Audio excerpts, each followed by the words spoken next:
Hey guys, thanks for joining me on today's video. For those of you that have not seen my channel before, my name is Lauren and I am a money and mindset coach. Today's topic is combating parental pressure. So, parenting, it has become like this competitive sport. We all struggle to be the best parent, and how do we judge that? Well, a lot of times we're judging it with things or activities or social media proof and so much more.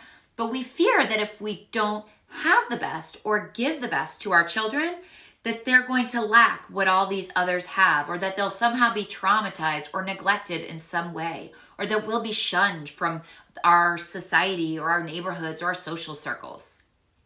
And this pressure starts really early too, when our kiddos are still in our bellies. We agonize over our baby registries and we spend ridiculous amounts of time, energy, and money ensuring that those little creatures have access to all the things. It starts with the perfect baby sensory toys, then it shifts to every sport you can imagine, every camp, every club, extracurricular, academic enrichment programs, and then it leads to the best clothing and the best vehicles, colleges, etc.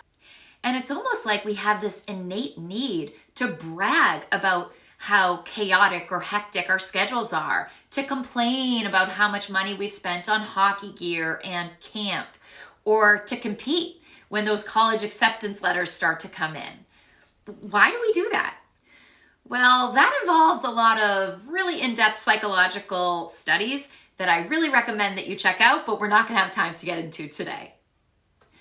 But one thing that we do know is that focusing on overscheduling and competing, it really impacts both ourselves and our kiddos in very negative ways.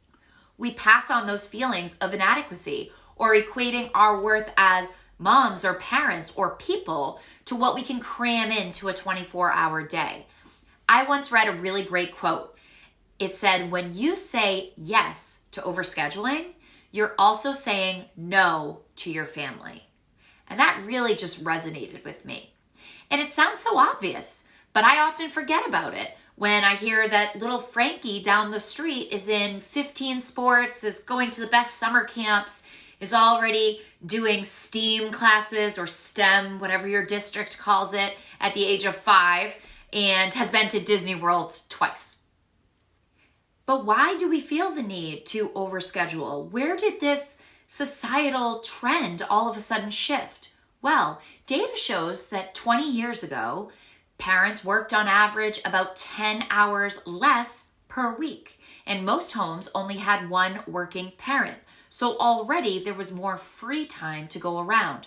Also, there's been a huge increase in competitive sports with about 40 million kids participating in them. And the commitment, the amount of hours required to participate has increased as well. So no wonder anxiety and depression among both children and adults is on the rise. And over the past decade, with the exception of quarantine, psychiatrists and pediatricians, they're seeing a huge rise in patients that come from overscheduled families. Some of the stress just manifests itself in migraines, stomach issues, and other physical ailments. Their mental overload is literally affecting their physical health. So we are so hard on ourselves and we leave so little room to enjoy each other. Now, don't get me wrong. There are so many positive things about sports and arts and other extracurriculars. But piling them on in excess can have negative effects. And in addition to the psychological drain that piling on all of these activities can have, they also really drain our bank account. So our time, our energy, and our money are being drained. And financial stress is one of the biggest causes of marital strain and ultimately divorce in the United States, which we all know impacts children as well. No matter how amazingly the parents navigate the change and co-parenting, it impacts our children as well. Okay, so you're like, Lauren, we get it. We are feeling pressure. We are overscheduling. But what do we do? How do we slow down? Well, how do we slow our roll without still depriving our kiddos of all of those benefits, right? So there are a lot of ways, but these are my favorites. So the first one is to learn how to say no. This is the hardest one for me. It's saying no to your mom friends, your relatives, even your little cherubs. It's hard, and many times it's associated with intense guilt trips. But you need to learn to say no so that you can create space for the things that you really want to prioritize in your life and for your family. The second one is to forget keeping up with those Joneses, okay? I have a whole other YouTube video called Number One Money Mindset Fix that you have to watch, and it's all about the Joneses and how we all have them, that family that does it all with that smile on their face. And their social media pics are magazine worthy, and their kids are like the Brady Bunch, right? But that's okay. Great for them. They will always out-family you, and that's okay.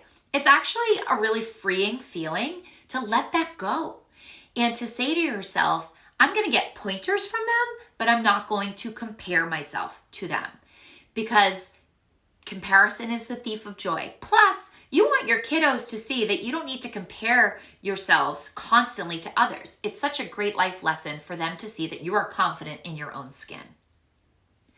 So the third way that you can slow down is to realize that your kids will get over that initial disappointment, okay? And I know it's so hard to disappoint our kids.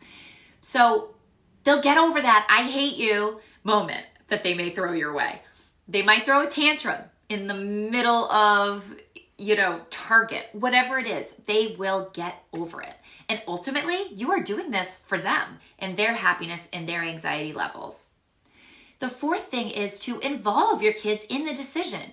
Teach them how you prioritize and how you choose, and explain to them the benefits of not overscheduling and having family time and having rest time and self-care time.